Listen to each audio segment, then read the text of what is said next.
los presentaría como tres amigos excelentes, profesionales, pero bueno, son médicos, los tres, Marisol Bossetti, Mariela Morante y ese señor desconocido, Marcelo Morante, y trabajan esta temática con todo el amor del mundo y nada, sé que no es una presentación formal esta, pero a muchos les debemos mucho también del lugar en donde estamos. Así que nada, acá están, los dejo con ellos, disfrútenlos y que empiece el que quiere. Esto pasa con la familia, ¿qué vamos a hacer? Eso es lo que...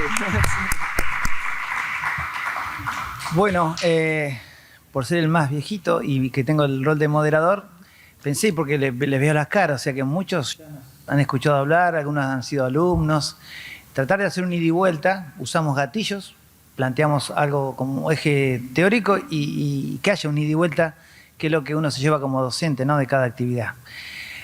Tanto Marisol como Mariela, de alguna forma, hacen, lo interesante es que uno va planteando una herramienta. Yo me toca ser funcionario en la temática de cannabis en los ministerios, pero nunca dejé el consultorio, que es el lugar donde siento que al cual pertenezco y al cual le debo las explicaciones cuando decido una cosa u otra. O sea que de ese lugar de dolor hemos desarrollado distintas formas de ver la herramienta, pero quizás lo interesante es que ustedes nos pregunten algunas cosas puntuales a cómo es la mirada de Marisol, cómo es la mirada de Mariela y cómo es la mía, porque somos parte de la misma formación, pero quizás en esas pequeñas diferencias ustedes se llevan un caudal mayor, ¿no? Así que tienen que relajarse y animarse a dialogar con nosotros. Yo creo que cuando me pensé la herramienta canábica y por qué el cannabis podía ser una estrategia lógica en dolor desde el pensamiento duro de la ciencia, era que la definición de dolor hablaba que, primero, que el dolor crónico era una epidemia en el mundo. 1 de cada 5 habitantes del mundo tienen un problema de dolor crónico. Yo en aquel momento hacía síndrome metabólico y acompañaba a pacientes oncológicos, o sea que lo veía a diario, eso hablaba claramente de la frecuencia. Pero lo que me llevó a pensar la herramienta era cuando hablaba la definición de que era una experiencia emocional y sensorial, y esto es lo que más rico lo vuelve a la hora de la consulta médica, porque cada uno habla de su problema crónico de columna, pero lo expresa de una forma diferente. Y el día que la inflación se dispara, el tipo le duele más, y en Argentina eso es, ¿no?, un dolor variable. Pero creo que esto, y mi hermana hace consultorio en mi consultorio de enfrente. Entonces muchas veces para sentirnos cerca nos abrimos la puerta y nos encontramos con el mismo dolor, pero explicado. Una señora, un adulto mayor, dijimos hoy que el adulto mayor seguramente va a ser el depositario de la mayor cantidad de estrategias de cannabis o aprendizaje de cannabis que nosotros podemos desarrollar. Es así. Hoy, seguramente en el consultorio de nosotros tres, el adulto mayor es el paciente más frecuente. O sea que de juicio y preconcepto y de estigmatización, el adulto mayor no reconoce esos conceptos, o sea, no se siente estigmatizado, se siente atravesado por el sufrimiento, entonces rápidamente desarrollo la herramienta. Esa es mi mirada de dolor. Pero después, ¿cómo dosifico? ¿Dónde hago hincapié para empezar a pensar la vía de entrega? ¿Qué tipo de producto? ¿Con qué ratio? Bueno, quizás la charla va a ir por ese lugar. Aprovechen que estamos acá. Le doy un poco la palabra a Mariela y a Marisol para que les dejen esa inquietud de empezar a intercambiar. Me parece que venimos de un ritual de la Pachamama, venimos con una amplitud de corazón más que de conciencia. Me parece que nos merecemos este diálogo.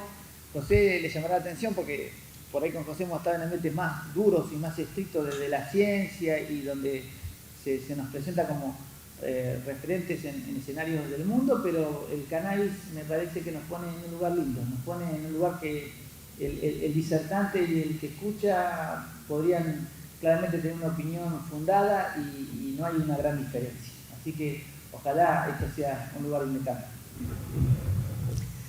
Bueno, acá María me pasó la palabra. Bueno, lo bueno de esto, gracias, un honor para mí estar sentada acá con los dos Morán. Besaza. Bueno, la realidad es que, como ya dijo Marce, mi consultorio específico es de dolor, pero yo soy médica de familia, entonces Mi abordaje también fue hacia la salud femenina, hacia el acompañamiento en aquellas personas gestantes y en niños, porque en su momento yo vivo en Bahía Blanca, que es una ciudad que queda al sur de la provincia de Buenos Aires, y éramos muy poquitos y nadie hacía niños, así que dada mi especialidad me empecé a involucrar con niños, con embarazadas, con salud femenina, a ver cómo esta planta se había utilizado hace millones de años en estas situaciones, porque no es algo que descubrimos ahora, y hacerlo de la manera más cuidadosa posible y disminuyendo riesgos. Entonces, sobre todo, mi acompañamiento en estos días viene siendo a estas situaciones. Yo me acuerdo en 2019 cuando nos invitaron a la primera Expo Cannabis, a mí me tocó hablar de embarazo y cannabis, y habían llegado las personas de Fundación Daya con que empezaron a tener complicaciones en Chile, donde nacían bebés y las mamás comunicaban que estaban consumiendo cannabis y esos bebés eran separados de esas mamás y se involucraba la ley y había una separación formal legal de esas madres y se las trataba como consumidoras. Hoy esta situación, yo alertándome de eso en 2019, empezamos a trabajar con un montón de amigas, con otras asociaciones, la Asociación de Cannabis Medicinal de Bahía Blanca, de Río Negro, pero también con la gente de Córdoba, porque empezamos a ver que había situaciones que ya estaban ocurriendo en nuestro país de nacimientos, donde mamás que tenían el Reprocan y que tenían una patología que sí estaba indicada, si nos ponemos técnicos, ¿no?, con epilepsia refractaria o con una neuralgia del trigémino, donde la medicación que deben utilizar realmente causa malformaciones en ese feto. Entonces, la planta de cannabis venía a ser una opción terapéutica donde ellas fueron en su embarazo acompañadas por sus obstetras, pero en el momento del parto se daba la situación de que cuando ellas comunicaban que estaban con Reprocan y con esta terapia, se provocaba la separación al momento de nacer y ese niño iba a neonatología sin ningún criterio de neonatología, ¿no? Si nos ponemos en cuestiones bien médicas, hay criterios para que un recién nacido quede bajo esa internación, pero en estos casos que fuimos acompañando, realmente los bebés nacían bien y pasaba que también se prohibía la lactancia. Creo que acá el desafío es empezar a involucrarnos, saber bien por qué esa mamá tiene esos consumos, no hablar de consumos, o en este caso, como fue en la provincia de Córdoba, había un protocolo que era mamás de consumo, que gracias a un trabajo y gracias a este caso de Ludmila se pudo revocar y hubo alguna transformación. Entonces ahora podemos hacer un acompañamiento integral sin una mirada punitiva y poder ejercer ese acompañamiento y no la separación, que recordemos que la hora de oro, que son los primeros momentos del recién nacido, donde es necesario que esté en contacto con su mamá piel a piel, que esté en contacto con la lactancia, por todo lo que esto implica en su desarrollo, es mucho más importante que el consumo que haya tenido esa madre de cannabis. Así que bueno, basándonos en eso, en el derecho del paciente, en el derecho de ese niño, es que estamos trabajando y que bueno, estamos invitando también al que se quiera sumar a este trabajo, ya que es bastante federal, nos juntamos varias provincias. Gracias.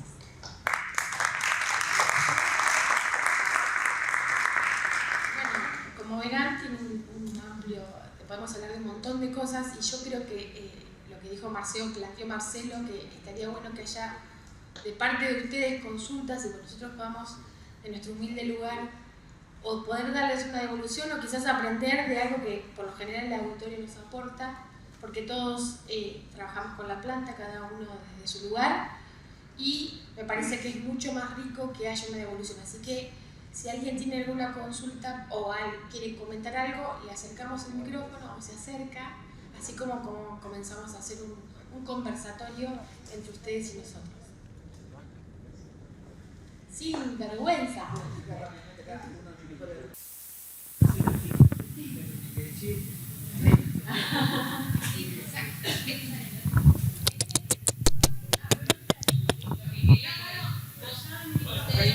Acá hay un inalámbrico, no sé si alguien lo puede acercar.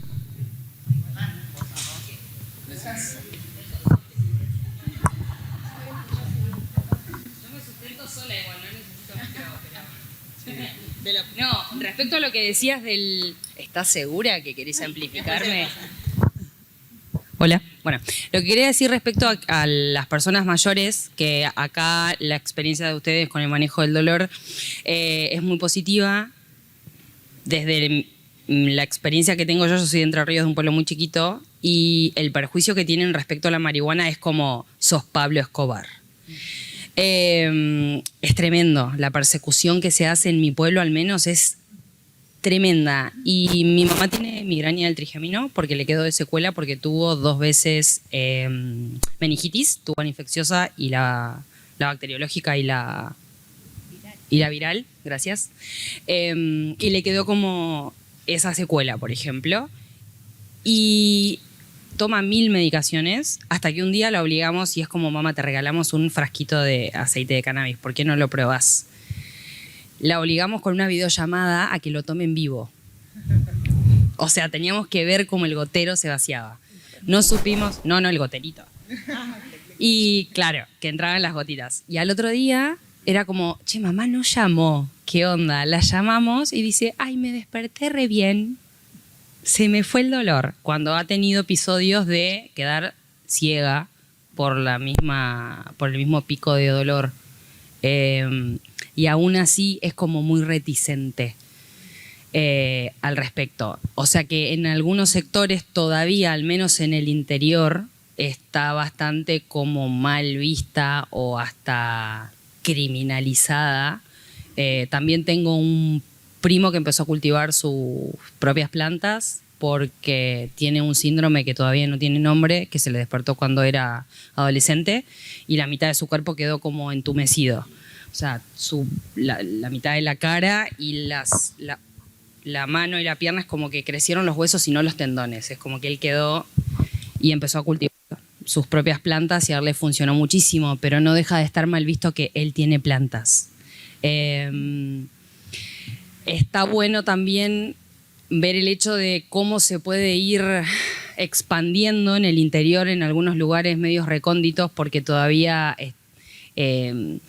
no se ha cambiado esa mirada. Yo que lo veo desde Entre Ríos y acá, es como que digo, acá es como renormalizado, según los vecinos que tengas, pero en el interior todavía hay demasiada negatividad al respecto con ese concepto.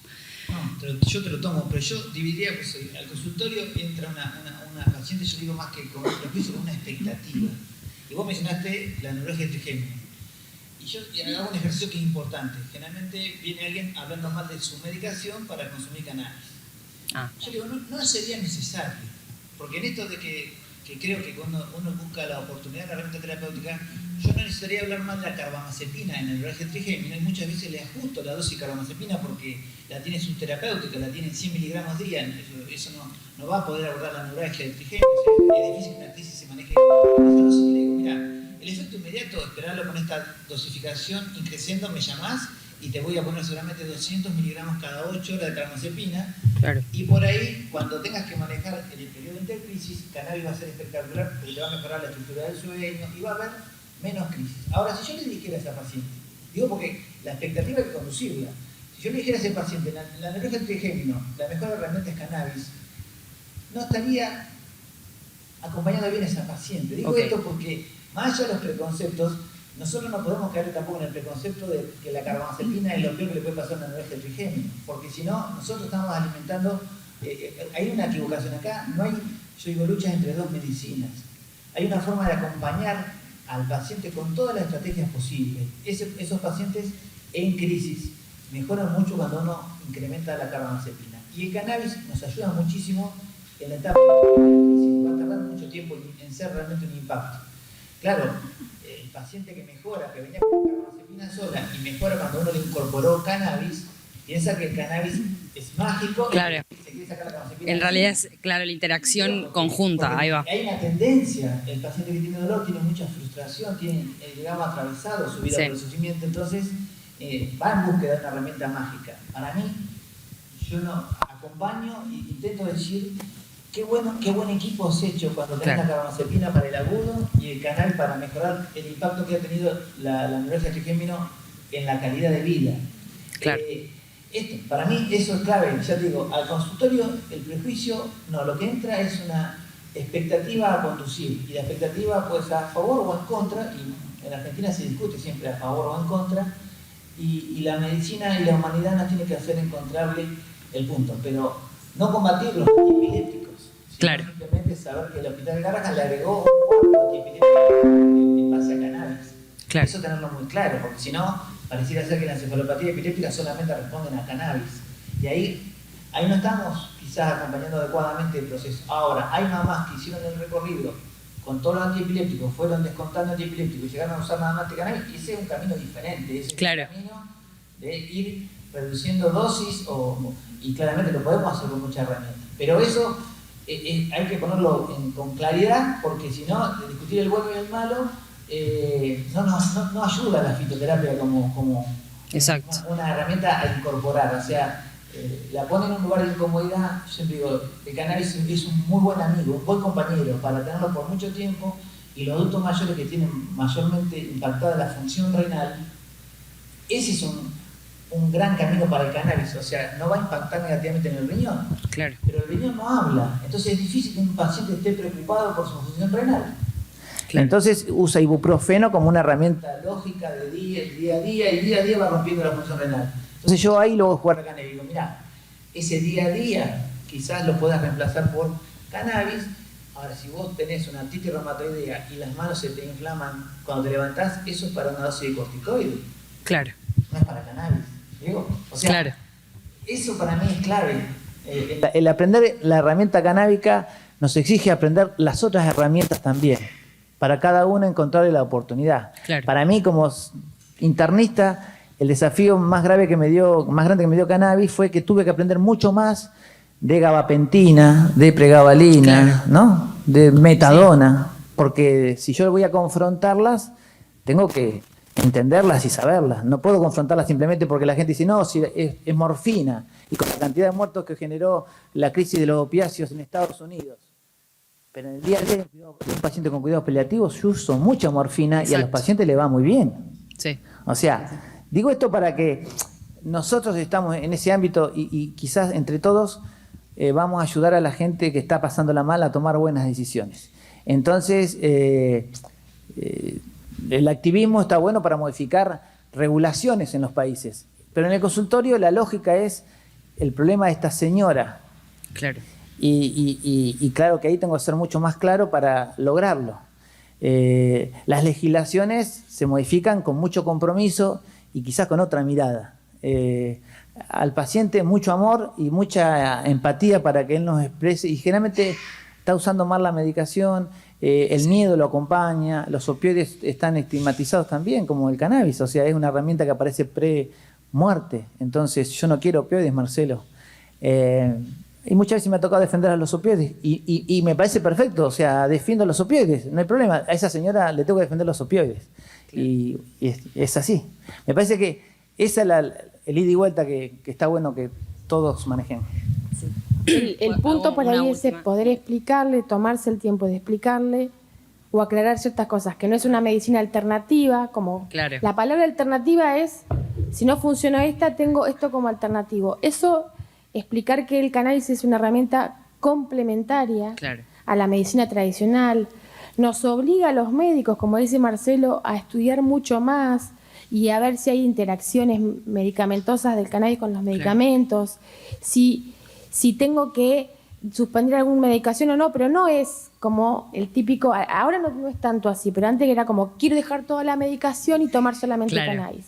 Bueno, no, hay que tratar de ubicarse y explicarle al paciente que no es tan así, que si tiene un Parkinson y toma dopamina, la dopamina no la puede dejar, la tiene que tomar, y quizás el cannabis ayude a mejorar la estructura del sueño, mejorar los espasmos dolorosos que tiene el Parkinson, mejorar el estado de ánimo que por ahí tiene muy afectado a la persona que tiene Parkinson por la minusvalía que tiene. Pero el cannabis nos ha hecho ser una medicina tenemos que tener mucha paciencia y tratar de sacar todas las dudas. Y también hay algo que me gusta, que lo transmitimos todo el tiempo, pero que no existe cannabis para tratar diabetes, cannabis para tratar epilepsia, cannabis para tratar, no sé, me sale cáncer. El cannabis es una herramienta terapéutica que es muy útil para tratar un montón de síntomas que tienen muchas enfermedades, ¿sí? Paliar síntomas que generan enfermedades, no enfermedades específicas. Para las enfermedades específicas, por lo general, hay medicamentos de la medicina tradicional y el cannabis entra como una oportunidad a tratar de por ahí mejorar otras esferas que los medicamentos no logran mejorar y a su vez nos permite, como decía Marcelo, quizás bajar las dosis, ¿sí?, de la medicación tradicional, evitando tener efectos adversos. Y es el malestar de... A la consulta nos llegan personas de, no sé, en el consultorio nuestro los jueves, las chicas tienen 80 y pico, 90 y pico, es una cosa que es... No hay una de 30, no. ¿Qué fachero? Nada, en el fachero del doctor Morante nomás, la ventaja que tiene. Entonces, cuando se sientan en el consultorio, literal, no hay menos de 10 medicaciones. Claro. Y quieren dejar todo y tomar cannabis. Y bueno, es imposible. Entonces, hay que tomarse el tiempo de a veces de explicarles que sí que funcionaría o a veces que no tiene oportunidad. Porque también tenemos que tener cuidado.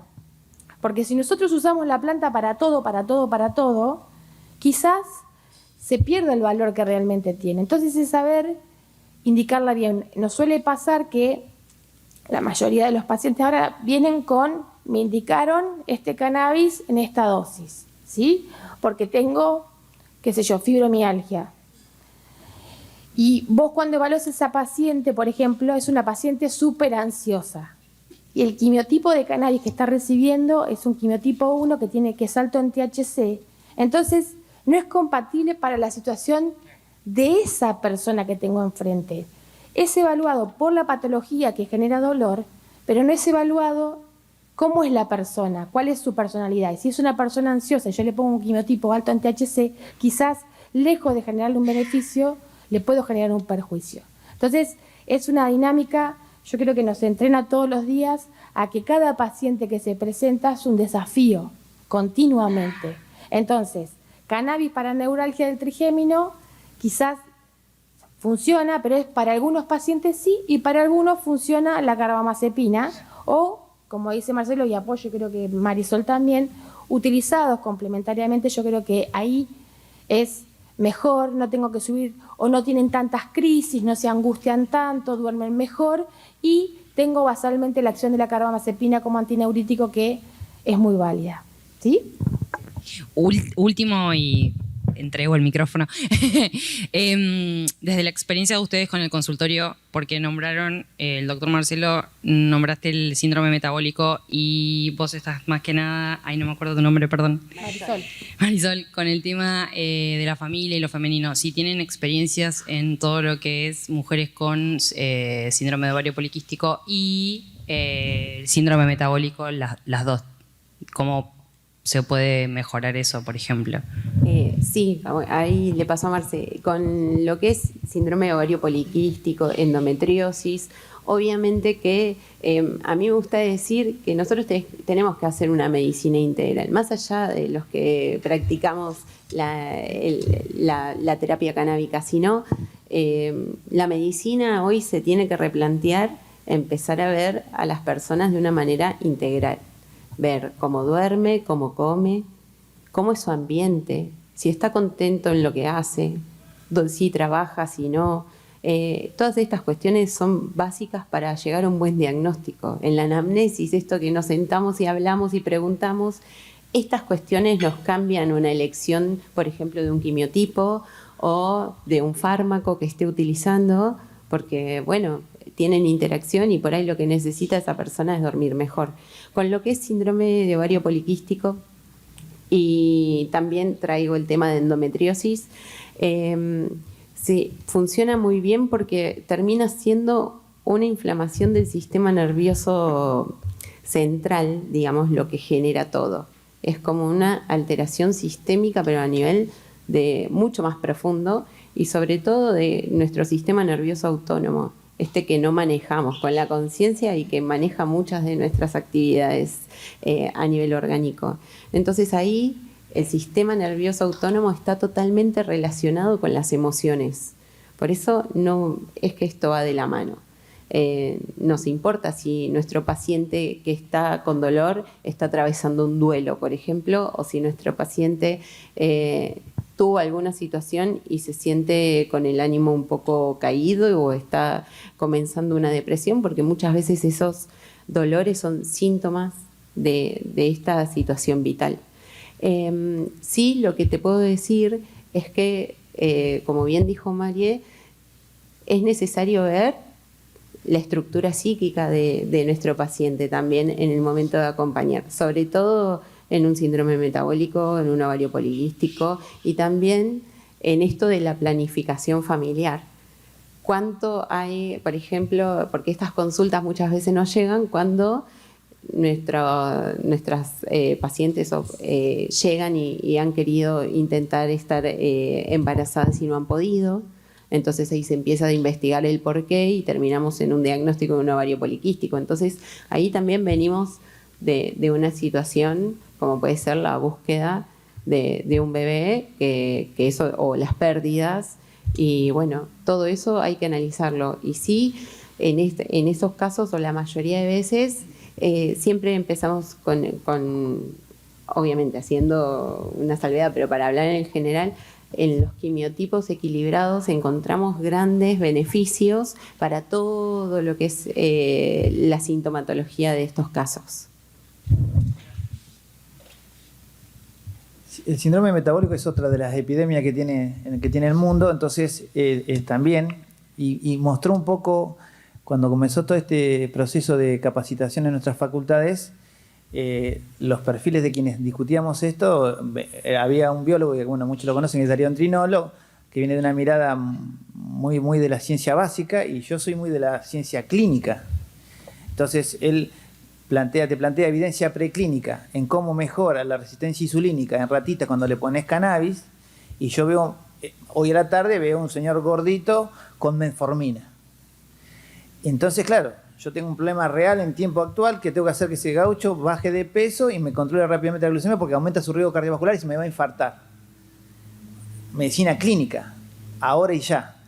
Y la medicina preclínica me arrima una herramienta que tiene futuro, que es que el sistema endocannabinoide tiene una distribución entre el músculo, el hígado y el páncreas, que me hace pensar que posiblemente a futuro el balance energético va a ser regulado por este sistema endocannabinoide, entonces yo lo voy a mover. Ahora, a mi paciente no le puedo aplicar la medicina del futuro, le tengo que aplicar la medicina clínica.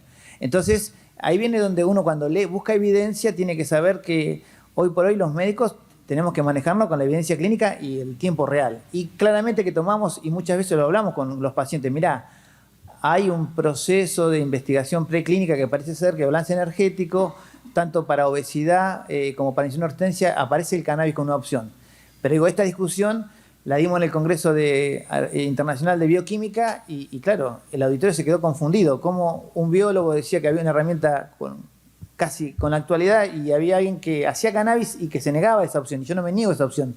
Digo, si hoy llega un paciente a mi consulta con un síndrome metabólico, lo voy a mandar a caminar, a hacer dieta y le voy a poner metformina. Entonces, digo para que en tiempo real, o sea, esto lo debemos discutir con claridad. O sea, el cannabis seguramente en ese paciente lo voy a usar cuando tenga un dolor neuropático y que le condiciona mucho el sueño y le da ese dolor tan incapacitante que le modifica el humor, entonces voy a usar metformina más cannabis. No discutiría como Darío, que me ponía metformina o cannabis. No, porque eso confunde al diabético, y el diabético también tiene frustración y está intentando alejarse de la insulina, como que el enemigo es la insulina. Y la insulinoterapia, bien utilizada, es una herramienta más importante que desarrolló la medicina para mejorarle la vida a los diabéticos. Digo esto porque estamos aquí como para hablar de fitoterapia, y sin necesidad de hablar de la medicina tradicional. La medicina tradicional debe abrazar al cannabis como una herramienta que complementa y que hace mejor a la medicina tradicional, nos vuelve mejores médicos. O sea, esto ustedes habrán escuchado, el famoso médico Reprocan. No hay, para mí, cosa que me haga enojar más que alguien se autodefina médico ReproCan. ¿Cómo, Gaucho? Contame cómo es eso, porque no. Yo sigo siendo profe, loco, y si me decís que sos médico ReproCan me voy a enojar mucho.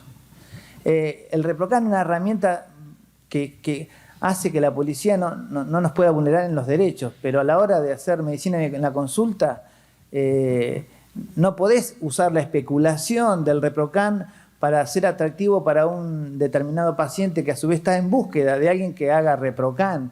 Entonces, ahí, para mí, yo estaría faltándole a la confianza al vínculo médico-paciente. A mí me encanta, y está bueno cuando Mariela dice, cuando uno le dice que no es para cannabis, el paciente tiene como un enojo, pero un enojo lindo.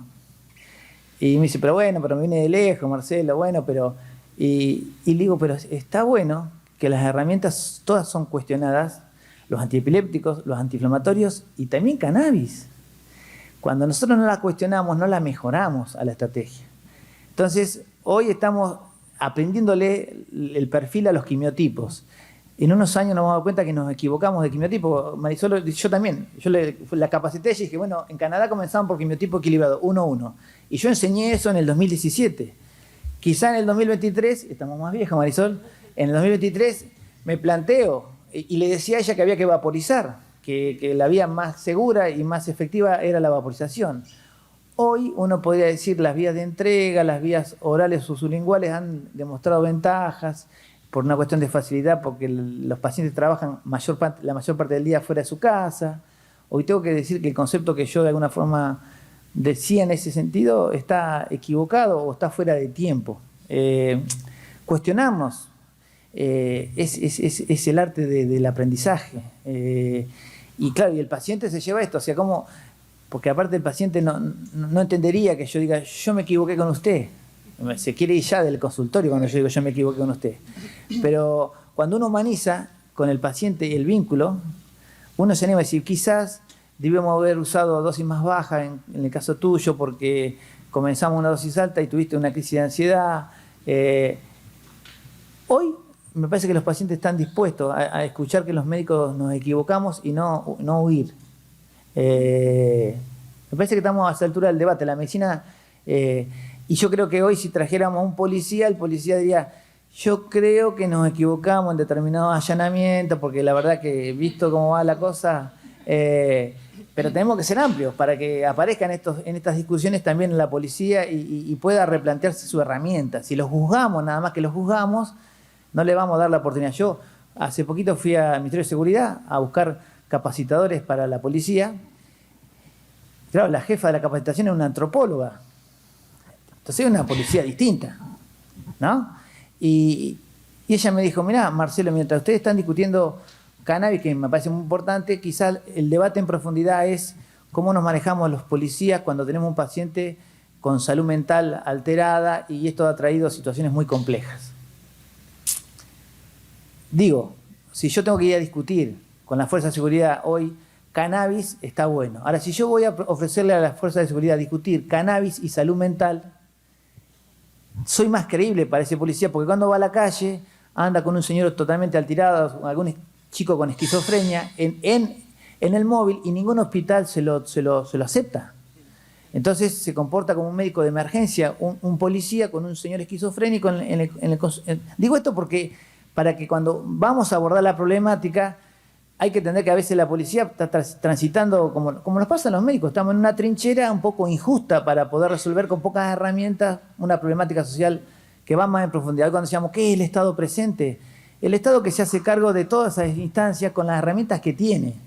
Y la política pública en Argentina puntualmente no le ha puesto demasiados recursos. Entonces hoy están todo el mundo en campaña y todo el mundo va a resolver todo. Pero después cuando se ejecuta esa política pública no fue respaldada con la cantidad de gente necesaria, con el recurso necesario. Y me hago cargo yo que estoy en una función ejecutiva, en una agencia que va a intentar regular no sé qué, pero que si uno ve que la demanda va a ser alta y si no nos dan el presupuesto adecuado, también lo vamos a hacer, no tan bien, y espero la comprensión del empresario. El empresario va a decir, no, yo estoy pagando tanto por mes a los empleados y la agencia en tiempo real me tendría que sacar una licencia. Eso es política pública. Política pública donde los argentinos tenemos que entender que en cannabis hicimos las cosas bastante bien. Bueno, José viene de otro escenario un poco más complejo porque la mirada de Europa ha sido mucho más... Claro, nuestros países tienen el beneficio de que nosotros respetamos poco las reglas. Entonces, no es más fácil modificar las reglas porque ya nacimos que no respetamos las reglas. Estos gauchos respetan las reglas. Entonces, cuando vos le pones reglas, las respetan. Entonces, las reglas son mucho más difíciles, las tienen que cambiar para funcionar. Nosotros, bueno, algún beneficio tenía que tener, que somos un poco... mucho tiempo en el mercado no regulado estuvimos. Entonces, las regulaciones las vemos con cierta... ¿no? Yo vine de Alemania sorprendido. O sea, Alemania, claro, los gauchos eso respetan las reglas. Entonces, bueno, me parece que cannabis nos tiene que ayudar a las reglas hay que... No digo que sí o sí hay que respetarla, pero creo que ayer hablaban de legitimar. Legitimar es un paso muy importante porque Argentina lo hizo, pero cannabis puntualmente tiene pobre legislación aún en Argentina. Eso tienen que tenerlo como concepto. Si la ley de estupefacientes está vigente, significa que no modificamos mucho la legislación, no la respetamos, o sea, ya la policía no nos quiere llevar preso. Está bien, pero si está vigente, un juez podría decir, vos y vos, o sea, no, te tenés más de 9 plantas y el replicante dice 9 plantas, cuentan 1, 2, 15, adentro. Digo esto porque la perspectiva de salud no logró que modificaran el artículo 5 de la ley de estupefacientes. Eso hay que tenerlo presente, porque hay que modificarla urgente a la ley de estupefacientes. Y yo creo también que hay que sumar un poco la de salud mental también, porque si vos vas a poner la ley nueva con el decreto reglamentario cuando salga, que vayas a ver qué es lo que dice, desde el punto de vista legal, vos necesitas, si vas a sacar una ley tan amplia como la nueva que está buenísima, me tenés que decir jurídicamente cuáles van a ser mis cartas para jugar, cuál va a ser mi territorio, cuáles van a ser mis límites y qué es lo que yo voy a poder hacer con todo lo que la ley dice, porque muchas veces el decreto reglamentario no acompaña todos los derechos que te da el texto de la ley. Entonces, y por otro lado, si vas a abrir la posibilidad de legalizar, entre comillas, el cannabis, el cultivo, y que sea para uso médico, entonces si estamos usando la palabra cannabis medicinal, cambiame la ley y las reglas de juego en todo lo que es salud mental. Totalmente. Porque entonces es como que te lo tiro para allá, pero acá esta puerta te la cierro, te abro una ventana, bueno, pero acá te pongo un candado y... Qué bueno que cannabis nos lleve al debate de la ley de salud mental, o sea, cómo instrumentar. Es necesario, porque ya no se sostiene. Que cannabis se debería llevar muchos beneficios en la sociedad argentina de los que llevó a discutir. Llevó a discutir la sociedad científica más dura, lleva a discutir salud mental, llega a discutir final de vida, nos llega a discutir nuestra relación con nuestros abuelitos. O sea, yo creo que ahí es donde más cómodo se siente cannabis. Y en la consulta habrá que saber dosificar y interacciones, efecto a corto plazo, a largo plazo, potencia analgésica. Eso es una herramienta y como sociedad, seguir diciendo cannabis demostró que un pueblo pequeño puede tener una política comunal que le enseña al Estado Nacional cómo se puede vincular con una sustancia prohibida y que la policía comunal es la que la cuida. Eso es... Bueno, es que también ahí te va abriendo distintas aristas, ¿no? Vos decís, bueno, cambiamos la ley de salud mental, bueno, pero también tenemos que capacitar a todas las fuerzas de lo que es Argentina, ¿no? O sea, no solo la Policía Federal, la de la provincia, la de cada pueblito, y tenés que capacitar a los médicos. Y en los centros de salud también tiene que haber... Yo no sé si hay que cambiar, esto que digo yo, cambiar o hacerla mejor, porque por ahí los marcos regulatorios, no sé si algunos que hay que cambiarlo, la ley de estupefacientes está claro que ya está 30 años atrás, pero hay otras leyes que quizás, usando un poco el mensaje de José, quizás si lo hacemos mejor, si todos nos ponemos un poco a hacer lo que nos toca con respecto a esa ley mejor, el cannabis nos llevó a discutir ONG y club de cultivo en salud. Y ahora vamos a discutir cooperativismo. Bueno, si queremos hacer ese escenario más justo y que la cooperativa social exista, la tenemos que llevar para la ley 27.669. Si el concepto de cooperativismo lo vamos a dejar en la 27.350, la ley no está cometiendo un error, estamos cometiendo nosotros cuando ejecutamos el derecho a esa ley. Entonces, esa nos compete a nosotros. Digo porque las leyes... nos tienen que tener en cuenta también a nosotros cómo somos capaces de adecuar determinados procesos para sentirnos más cómodos acá y eso no lo resuelve la ley, eso es educación cívica, pensar en todos. Me parece que son escenarios a trabajar también como ejercicio social de cómo queremos comportarnos como sociedad, o como esta lucha del cannabis medicinal fue basta de pesos para plantar, una mala cultivada para un niño, y si de repente se va a convertir en un negocio en dólares, algo me suena que está mal. Sí, hay algo que pasó en el medio. Yo me subí a este tren y me estoy ahí bajando de otro. O sea, y no pasaron muchos años. Entonces, me parece que nos tenemos que replantear, porque si no, Alemania, un gramo $15, lo vamos a construir nosotros como proceso. Una pregunta ahí. Sí, pasa.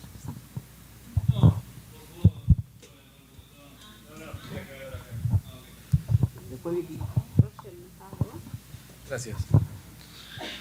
Bueno, primero buen día. Gracias a todos y particularmente a la organización por darnos este espacio. Me parece que es muy enriquecedor para todos. Y bueno, en función de lo que venían conversando, a mí me genera tal vez la duda, no sé si es un dato impreciso, pero que se sabe respecto de la potencial regulación de la 27669 respecto de la limitación con el THC. O sea, en función de eso, ¿hay algo ya resuelto? ¿Se sabe, digamos, hacia dónde vamos? Porque a mí me genera ruido que después eso genere una pared entre el uso medicinal y la industria. Gracias.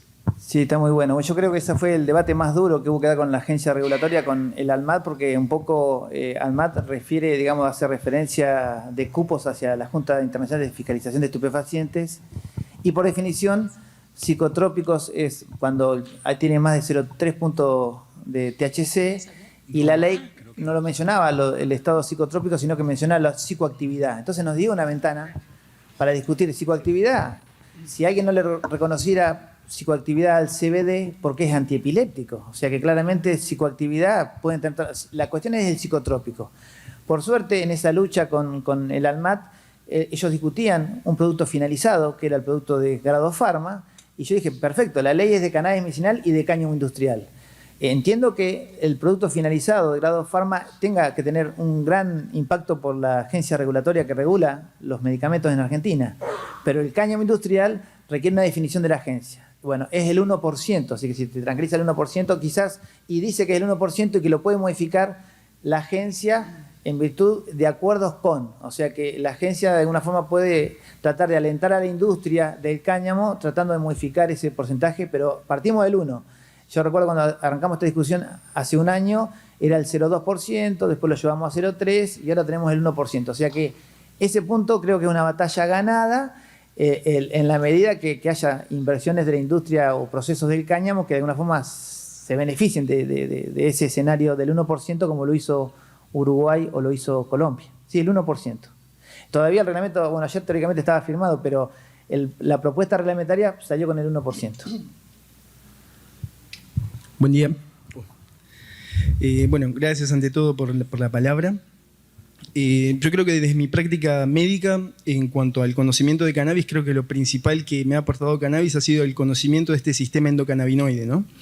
Que es lo que yo trato de usar en la consulta como una diana terapéutica. No solamente desde el cannabis, sino, en mi caso, compartiendo lo que es la medicina del estilo de vida, ¿no? Sabiendo que, por ejemplo, la persona, el consultante, la consultante que viene al consultorio, primero, claro, se hace el screening para ver si realmente cannabis puede ser algo bueno para ella o no, después se titulará la dosis, el quimiotipo y lo que fuera, pero además de eso, yo trato de brindar ese conocimiento del sistema endocannabinoide. ¿Para qué? Para saber que tenemos otras maneras de estimular ese sistema endocannabinoide y que tienen puntualmente que ver con esta medicina del estilo de vida, ¿no?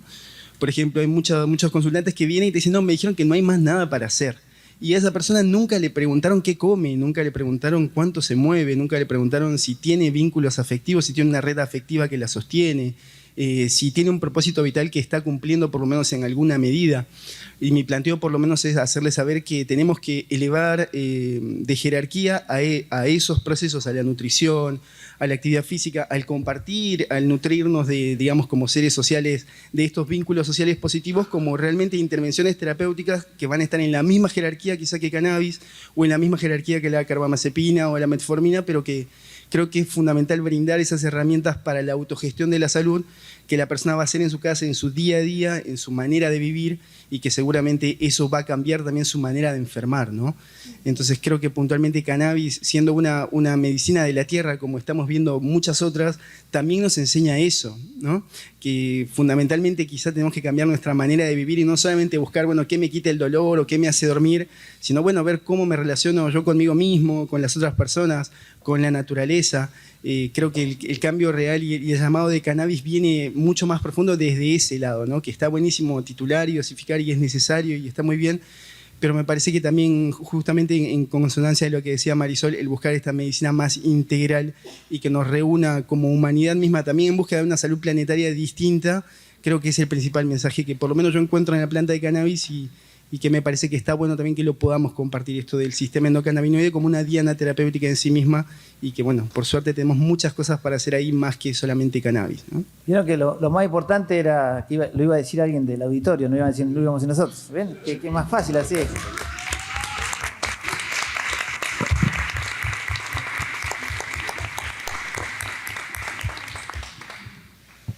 ¿Qué tal? Buenos días. Acá. Yo quería hacer una consulta respecto a los criterios de dosificación que ustedes implementan para el tratamiento de distintas condiciones de salud que a veces están solapadas y con también noción de lo que significa la tolerancia. Entonces, ¿cómo van ajustando, cómo inician los tratamientos y cómo la van pensando en función de estas distintas condiciones de salud? Yo le equiparo siempre a la herramienta canábica, esto de largo plazo, a un antineurítico. O sea, sé que me va a llevar 4 semanas. O sea, que no me tengo que apurar porque son 4 semanas que tengo por delante. Y yo me formé en un sistema que era el canadiense, que tenía una formulación que tenía bajas concentraciones de THC para comenzar a titular. Cuando llego al día 21, seguramente no pasé nunca de 15 miligramos de THC.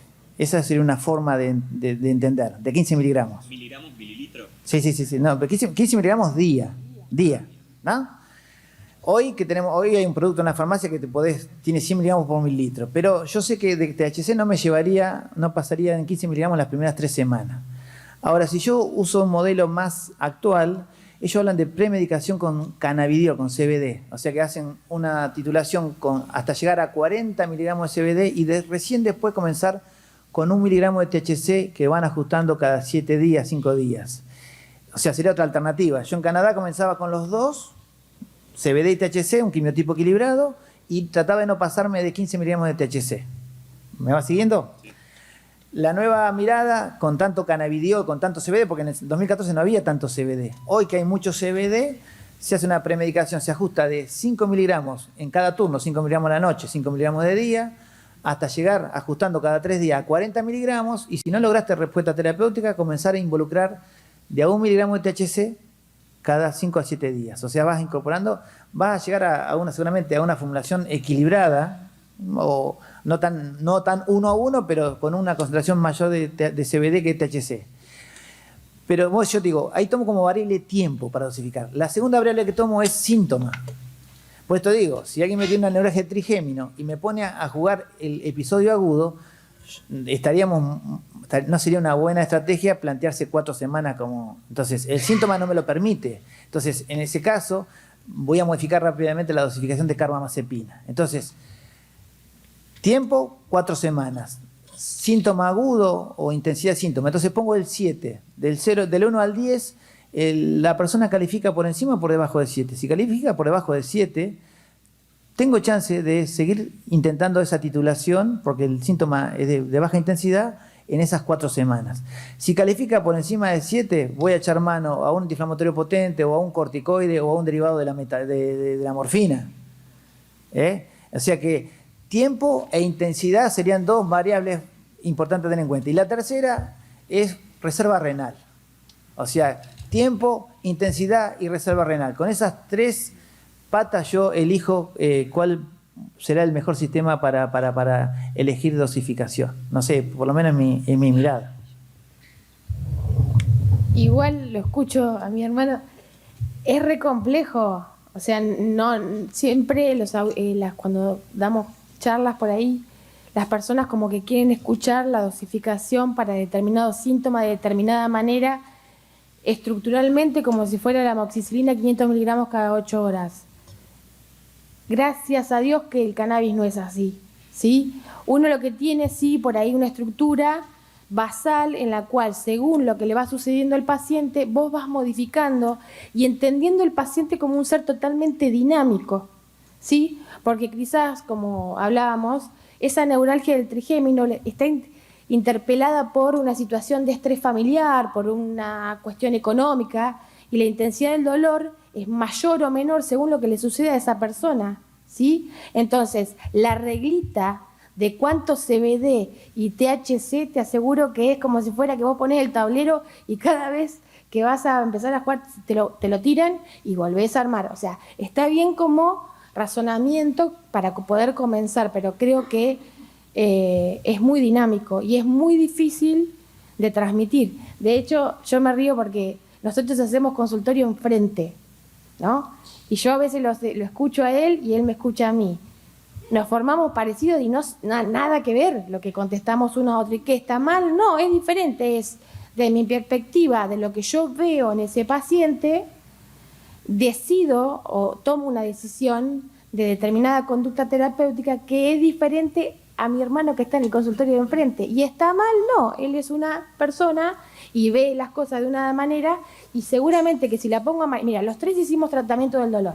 O sea, estamos formados en el mismo lugar, estamos formados iguales. Ah, pero el profesor era yo. Bueno, no importa. Vamos, pará.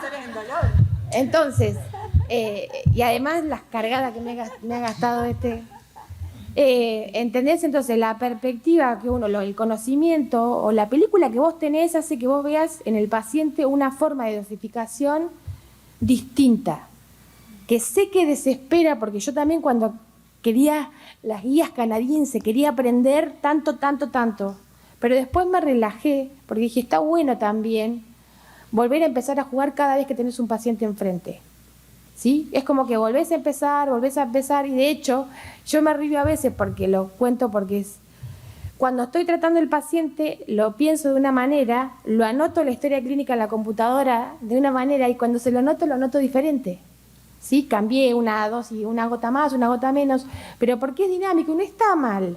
Porque por ahí, cuando lo escribí en la computadora, no me dijo que estaba angustiado porque se fue la hija a estudiar y está solo, y después cuando lo voy a volcar al papel para hacer las indicaciones, sí. Entonces, entiendo que es una necesidad, pero a veces no es tan simple transmitirlo. Igual el doctor Morante lo transmitió súper bien, lo grabé y lo tengo acá guardado, no. Pero lo transmitió súper bien. Lo tengo en el audio. No, pero es difícil. Sepan que, y no se sientan mal, al principio, imagínense que no existía ReproCam ni nada, nos generaba una inseguridad terrible, pero después te vas dando cuenta que, por suerte, el cannabis nos da la posibilidad de no hacer mal. O sea, no nos hemos equivocado tan feo, y por lo general los efectos adversos que tenemos son porque no tuvimos en cuenta quizás otras medicaciones. Por ejemplo, en los pacientes añosos puede que se les baje la presión, ¿sí? Con un producto con alto en CBD. Y si ese pacientito viejito hace 10 años tiene puesto 3 antihipertensivos y yo no lo tengo en cuenta, quizás le genero que se le baje la presión y se caiga. Y eso es un problema. Entonces después que dicen, no, el cannabis le hizo mal. No le hizo mal el cannabis. Le hizo mal que por ahí no tuve en cuenta yo, como médico, que ese paciente hace un montón que no ve al cardiólogo, que tiene puesto 3 antihipertensivos, que bajó de peso, que hubo un montón de variaciones metabólicas y que capaz que ni siquiera los requería. No lo tuve en cuenta, y cuando le puse el cannabidiol, supongamos, le genera una hipotensión y una caída y una fractura de cadera. Entonces es como todo muy dinámico, y sí hay que estar muy consciente de cada cosa que uno hace, de lo que le dice el paciente, de lo que siente el paciente. Es más complejo que decir 500 miligramos cada 8. Eso le da como un sabor diferente y está bueno. Hay que darle el teléfono al paciente, o sea, que WhatsApp para que ajuste él. O sea, hay que empoderar al paciente. La dosis parece difícil, excepto que el paciente la maneje. Entonces, cualquier guía de dosificación en manos de un paciente va mejor. Uno le plantea hoy una filosofía, es que qué bueno es que la paciente con fibromialgia cultive su planta, ¿no? Y ese sería un objetivo interesante. Pero quizás el objetivo previo es qué bueno sería que la paciente con fibromialgia se anime a ajustar la dosis de cannabis para tener mejor estructura del sueño. Porque yo en esa guía canadiense no tengo cada una de las pacientes con fibromialgia, que son todas diferentes. Entonces, yo digo, el objetivo máximo sería que la paciente cultive su propia planta. Pero entre medio tengo que ella maneje la dosificación. Y yo le digo, y avísame por WhatsApp, porque si cometiste un error, yo te voy a contestar. Y mayormente no cometen errores. ¿Cómo? Es difícil equivocarse con el dolor propio. O sea, me puedo equivocar yo como médico, pero el paciente que le erre con su propio dolor es difícil. O sea, que el arte de la guía de dosificación es enseñarla bien para que el paciente la ajuste. Esa sería la clave. También brindarle un acceso seguro al derivado, porque en el caso de la farmacia es fácil a cualquiera mandarle a comprar amoxicil 500, que en cualquier farmacia encuentra amoxicil 500. Perdón. Pero si nosotros no estamos interconectados con los cultivadores, con las asociaciones, ese consultante va a terminar comprando un frasquito de no sabe qué. La gente viene y dice, no, yo tomo solo CBD. Es muy poco probable que lo que tenga sea solo CBD. Entonces, creo que eso también es importante, que estemos vinculados como para saber decir, mira, está esta asociación, están estos cultivadores, ve y búscalo de ahí que va a ser un producto seguro, ¿no? Y no que lo compre en cualquier situación de informalidad. Eso que decís, Roger, es súper importante también porque hoy otro de los avances que tiene nuestro país en esto que decía Marce, que ha transmitido esta planta, ¿no? Es que muchas de las universidades hoy cuentan con la posibilidad de un laboratorio para medición. Entonces es también más accesible y también que el INTI está haciendo reactivos, porque antes nos costaba un montón, nos los teníamos que traer en una valija, escondidos, pasarlos stand para poder hacer las mediciones, si hacíamos investigación o lo que queríamos saber qué estaban tomando nuestros pacientes, nos era muy complejo medirlo porque era muy caro, pero bueno, todo eso fue un desarrollo científico que me parece súper interesante.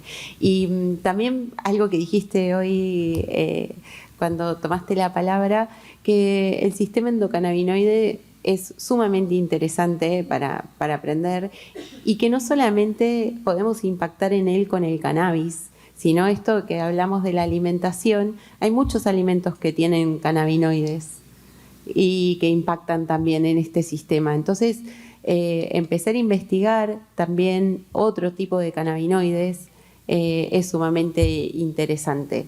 Hay alimentos que nos pueden aumentar. Si venimos consumiendo cannabis, por ahí no tengamos que subir la dosis del cannabis y podamos complementar con otros alimentos. Hola, yo quería hacer una preguntita. A raíz de toda la charla que se dio ayer también y cómo las estadísticas están sesgadas, tanto las de Cedronar como otras estadísticas, si se puede usar el mismo Reprocan,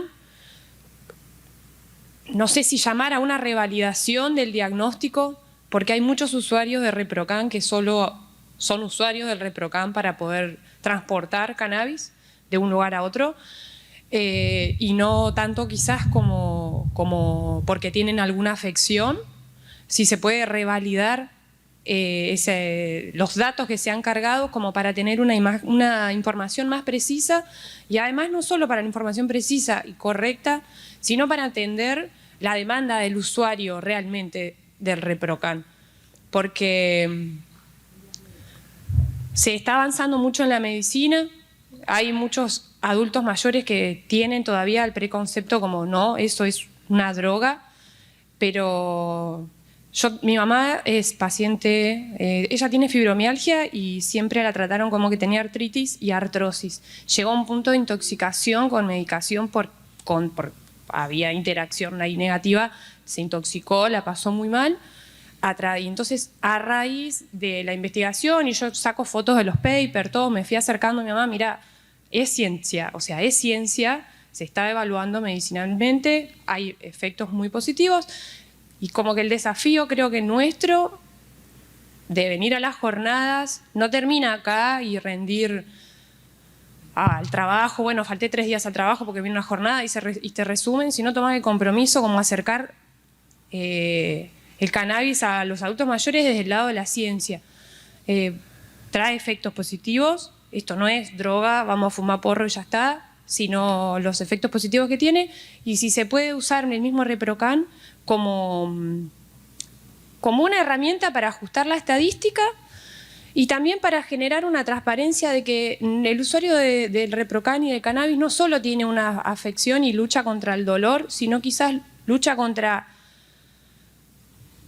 otros estadios mentales que quizás ya no está medicado o no. Yo fui paciente, tenía trastornos alimenticios del día 1, me dieron un montón de medicación, nunca pude resolver nada. Empecé a consumir cannabis, el cannabis me hizo como una reflexión más espiritual, luego accedí a las microdosis de hongos y pude expresar un potencial, salir de una depresión, salir de un círculo familiar, salir del que yo no puedo. Y bueno, a mí la medicina tradicional no me sirvió, sí, la medicina alternativa, entonces trato no sé si pregonar el cannabis y los microdosis por el lado de la ciencia, y siento que el Reprocan podría ayudarnos a tener una visión más de lo que es realmente lo que quiere el usuario de cannabis, y en base a eso después mejorar las normativas, porque quizás con hasta 1% de THC nos quedamos cortos. Las variedades... Eso es para definición, o sea, no confundir. Cuando vos, lo que plantea ANMAT es que cuando vos pasás de 0,3% requerís una receta archivada. Eso pasaría en el mundo. O sea, si vos vas a Canadá y o sea, es una regulación, si yo te tengo que hacer una receta de tramadol y no adjunto la archivada, no te venden tramadol tampoco.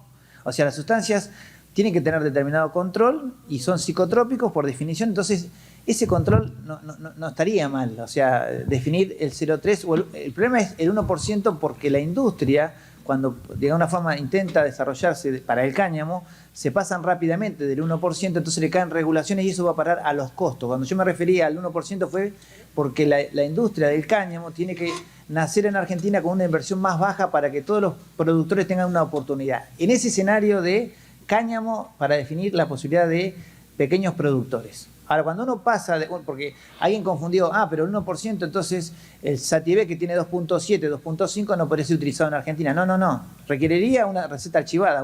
No hay límite THC. Reprocan, y yo no me adjudico Reprocan puntualmente porque pienso que Reprocan lo hicimos entre todos, lo podemos romper entre todos o lo podemos hacer mejor entre todos.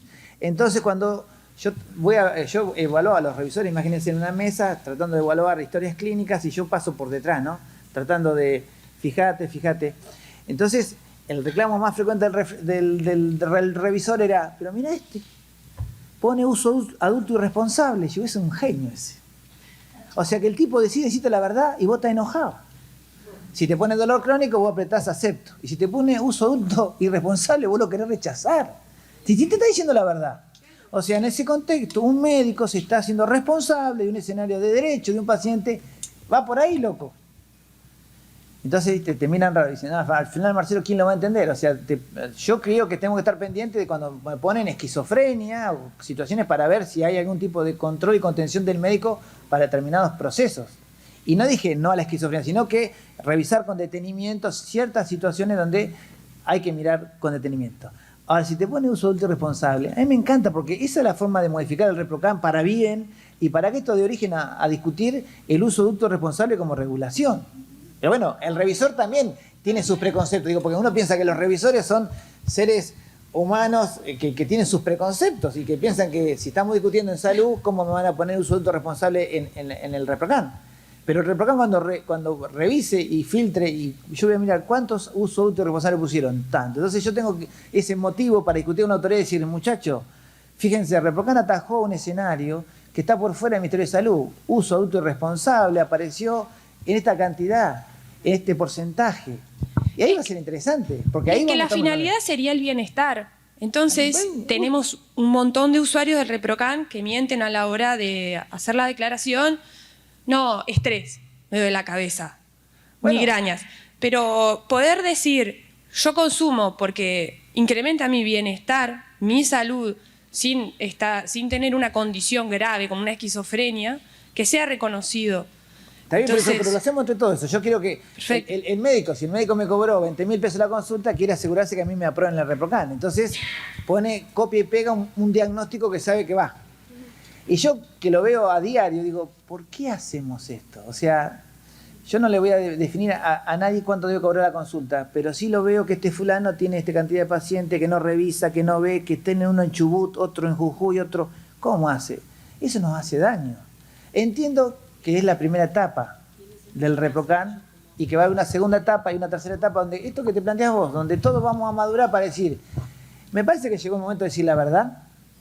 El ReproCan ya nos abrazó demasiado, nos acarició, por momentos lo puteamos por la demora, todo, ya está.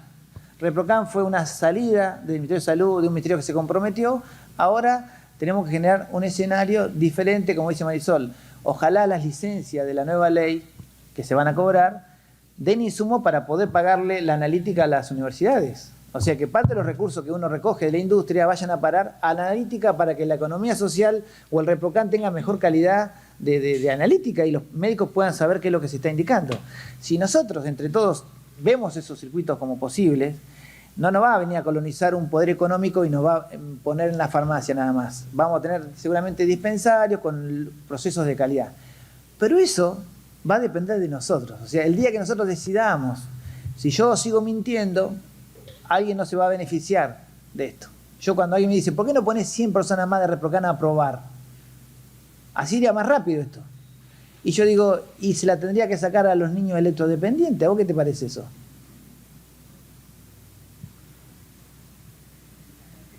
Porque en un Ministerio de Salud, con recursos finitos como que tiene Argentina, pensar que le vamos a tener que destinar todos los recursos para que ReproCan sea más ágil, para que ReproCan ante una mentira responda más rápido, digo, no, más fácil es... Claro, la finalidad no es esa. No, Exacto, vamos a modificar la ley de estupefacientes, pongamos todos los sentidos ahí, que a ReproCan vaya la variable médica o la como decimos, la de bienestar, la podamos analizar y veamos qué quimiotipo va mejor en calidad de vida, y Argentina va a tener un cannabis espectacular vinculado a un síntoma desde el ReproCan. Pero para eso tenemos que sincerarnos como proceso, ¿no? Decir, bueno, o sea, no puede haber un médico que tenga 2.000 inscritos en la ReproCan.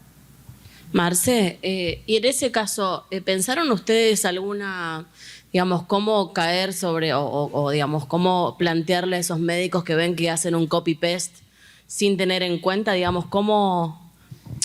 una auditoría o algo así? Pasa que yo no me tengo que poner la gorra. ¿Entendés? O sea, eso me surge porque algunos han sido alumnos míos también, ¿eh? ¿Entendés? O sea, yo digo, necesitas vos que yo... Había uno que sellaba ReproCan, o sea, sellaba, tenía un sello a la mañana como urólogo y a la tarde sellaba ReproCan. A ese sí lo llamé por teléfono y dije, escuchame una cosa, ¿es necesario que hagas esto? Sellarme a médico ReproCan.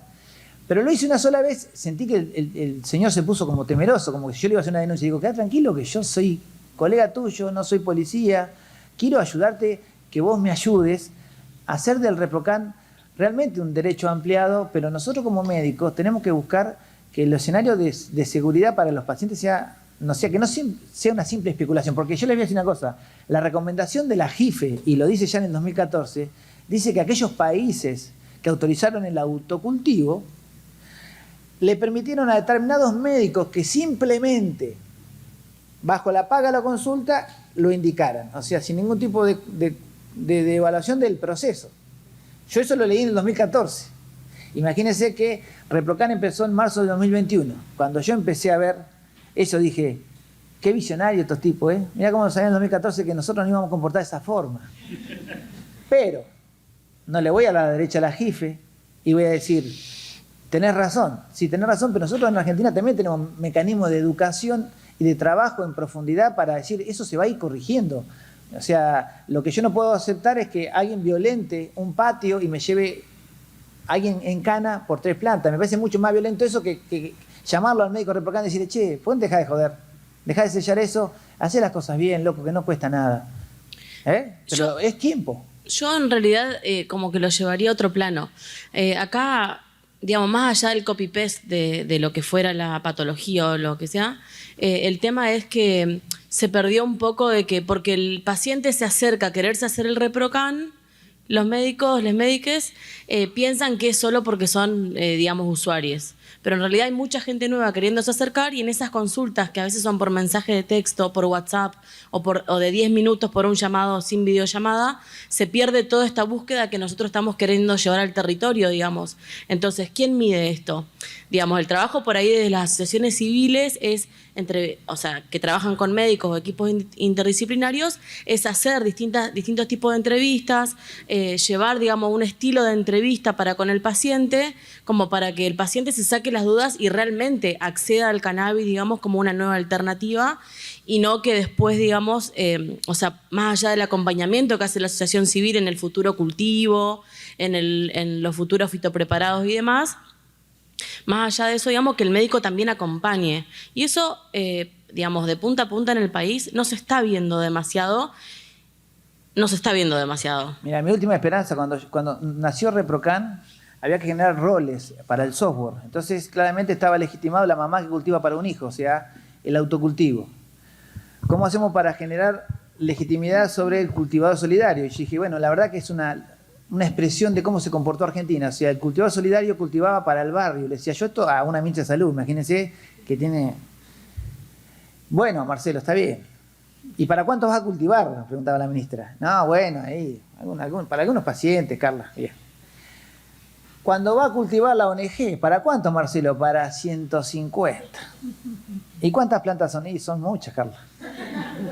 Bueno, pero ¿cómo se defendió esto que decís vos? ¿Cómo se defendió ante la autoridad del Ministerio de Salud ese escenario? Yo le dije, mirá, ese escenario que es un dispositivo clínico, tiene de alguna forma el ReproCan más legitimado. ¿Por qué? Porque tiene un dispositivo de asistencia con médicos que estaban comprometidos con el paciente, con cultivadores y con universidades que tienen analítica. O sea que yo le agregué la tercera pata, que no era la más sencilla, porque fíjense, aparte de lo que costó, lo que demoró hacerlo el software para que eso se contemplara, porque entiendo que la evolución del ReproCan va a que lo que debería permanecer es el dispositivo clínico organizado. O sea, una forma de fitoterapia contenida. Eso puede estar en el Ministerio de Salud.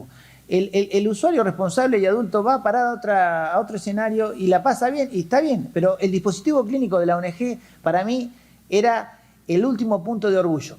¿Qué pasó? Se me metieron en club de cultivo y se me metieron en salud otro escenario. Entonces dije, nosotros tenemos un problemita. Dije, bueno, pero aún así no me desanimo. Dije, bueno, va a pasar esto. Que entonces, en vez de pensar que hay 230.000 personas que cultivan y que es más difícil de analizar el proceso, sí podemos analizar esto que está pasando ahora. ¿Cuántos tenemos de estas ONG inscritas en el CISA y aprobadas tienen realmente dispositivos clínicos en el territorio? Ya son menos. Entonces, ahí está el debate y ahí nos vamos a tener que hacer cargo todos. Decir, bueno, mirá, vos te fuiste a ganar dólares en este escenario. Y perfecto, pero no era el escenario que te plantea el Ministerio de Salud. Esto es para la otra ley. Acá nosotros necesitamos favorecer y tener analítica para dispositivos clínicos que ya están montados. Y en Argentina están claramente, no solamente trabajando, sino que hace muchos años que están legitimados y que han ido perfeccionando. Yo les puedo asegurar que si yo necesitaría una estadística hoy, yo sé a qué dispositivo clínico le iría a preguntar con qué frecuencia este síntoma, con qué frecuencia este quimiotipo, cómo le fue, y me dirían, acá me fue bien, acá no fue mal. El dispositivo clínico, para mí, es la salida de análisis. ¿Sí? Bueno. Lo que voy a comentar ya está medio descontextualizado lo que vienen hablando. Estaba un ratito antes. Nada, yo quería comentar que, yo pertenezco a una ONG que está constituida exclusivamente por mamás. Nosotras desde el principio generamos un espacio de encuentro donde entendíamos que era de asesoramiento, ¿sí? O sea, asesorando en función del recorrido que veníamos haciendo nosotras mismas. Nos terminamos dando cuenta que en realidad terminamos siendo más un espacio de escucha y de contención, porque la población que llegaba y que sigue llegando, que termina todavía interpretando como el último recurso llegar a estos espacios, ponerles la oreja, escucharlas. Son personas que están muy solas, situaciones de salud no contenidas, no acompañadas, donde en muchísimos casos los profesionales de salud le han dicho que la marihuana no es, pero no con un fundamento, sino porque simplemente no sé, no conozco. Y cómo esto se va revirtiendo cuando uno pone esa oreja, escucha, esto de plantearles, ¿no? Porque ni todo el problema está en la patología, ni toda la solución está en la sustancia. Empezar a observar qué red de contención tiene en su familia o en su grupo, en su barrio, qué hace para estar mejor, qué actividades y demás. Bueno, por lo general, después de esa reunión donde nosotras sentimos que no le dimos nada, porque no le dimos un médico, no los notamos en un reprocan, le dimos semillas si quería, porque era lo que teníamos, o sea, no se lleva un aceite, no se lleva nada, pero se van con otra expresión, ¿sí? O sea, es como que encontraron un camino y vuelven a la consulta del profesional ya con otras herramientas, con otros planteos. Nada, quería comentar eso, pero insisto, estaba ahora medio fuera de lo que estaban hablando. Muchas gracias. Hola, ¿qué tal? Bueno, antes que nada, yo manifestar como una emoción que tengo de estar en unas jornadas como esta. Les quiero agradecer a todas las personas de aquí que son referentes para nosotros en el mundo de cannabis, inclusive a quienes están hoy oradores y entre el público. Yo soy médica, tengo una formación, bueno, estudié en la UBA, como muchos de los médicos y médicas que están en Argentina, y es como que entrar por esta puerta de la Universidad de Quilmes, para mí, ayer y hoy, no había venido nunca. Bueno, es como medio estar como un Disney, ¿no? Como que digo, me voy a Disney, todo el mundo habla de cannabis, hay plantas, hongos, todos sabemos un poco de la temática que se está tratando, ¿no? Y yo tengo un tema, soy docente de la universidad también, yo soy cirujana, que ya de por sí es una formación muy, digamos, cerrada a lo que sea. Siempre me tildaron medio como de hippie o capaz porque hablaba con la gente y le preguntaba si había hecho yoga alguna vez, si había meditado, si comía cúrcuma. Entonces ya en el ambiente quirúrgico sos una hippie. O sea, ¿qué le estás hablando? ¿De qué le preguntaste? Y bueno, estudié fitoterapia. Entonces como todo raro para mí, y en un momento el cannabis terminó como de abrazarme y como decir, vení con nosotros. Sigo ejerciendo, sigo trabajando como cirujana en un hospital público, hago cirugía de urgencias, pero tengo aparte un equipo de medicina integrativa que también es como mi lugar feliz, donde hay una profesora de yoga, una veterinaria, bueno, todo lo que me gusta. Y en relación a eso, lo que yo veo mucho, como soy docente, es el tema de la gente, los chicos que salen y chicas de la facultad, o sea, de todo lo que estamos hablando hoy acá, no saben nada. Los niños y niñas que van a la escuela les enseñan sistema digestivo, sistema respiratorio, sistema circulatorio. Estamos metiendo así la ESI de la mejor forma que se puede. En muchos lugares se hace muy bien, temas de los que nunca se habló y se está hablando y les sirve. Pero bueno, de cannabis nadie le habla. Mi hija y mi hijo saben de cannabis porque yo cultivo y tengo plantas y trabajo con cannabis medicinal. Pero creo que el desafío de la formación básica desde primaria, secundaria y en el pregrado, creo que es como un desafío que tenemos. O sea, mi universidad, y yo si bien la quiero y todo, me doy cuenta que se ha quedado años luz. En algún momento la UBA tuvo un posgrado sobre medicinas tradicionales de pueblos originarios, que así como estuvo un año, 2 años, desapareció. Cuando yo lo quise hacer ya no estaba. Y creo que esa formación de las nuevas camadas que van surgiendo es un desafío, porque yo hice un camino muy largo para llegar hasta acá. Me recibí en el año 2000. Y entonces, digo, ¿qué expectativas, qué lucecita hay ahí, ¿no?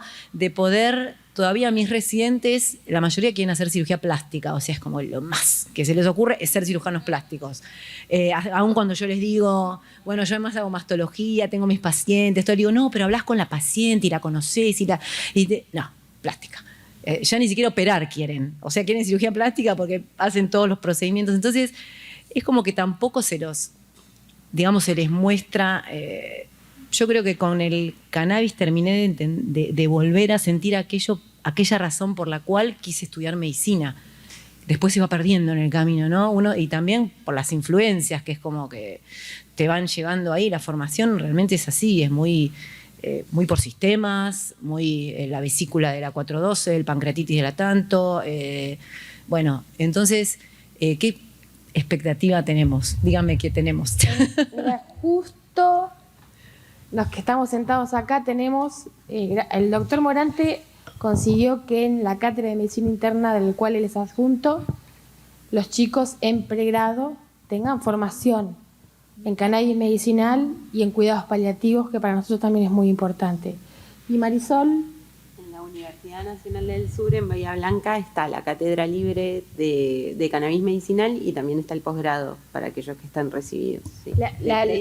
O sea, la idea es, uno tiene que tener la intención, hacer un trabajito fino. Creo que Marcelo ha demostrado desde el 2014, 2013, que empezó en la Facultad de Ciencias Médicas de La Plata, que es tan cerrada como la UBA, cuando uno ve el recorrido y que lo que intenta es que es un bien para todos y que tiene la pata científica que requiere un ambiente académico, se puede entrar. De hecho, no saben, 85 alumnos de pregrado de medicina interna, de clínica médica, para que todos sepan, de casi el último año de carrera, rindieron unos exámenes divinos, terminaron hablando del sistema endocannabinoide, de quimiotipos y un montón. Para mí fue un orgullo que este señor lo logró, porque es perseverante, como todo, como el ReproCam, todo lo que hablan.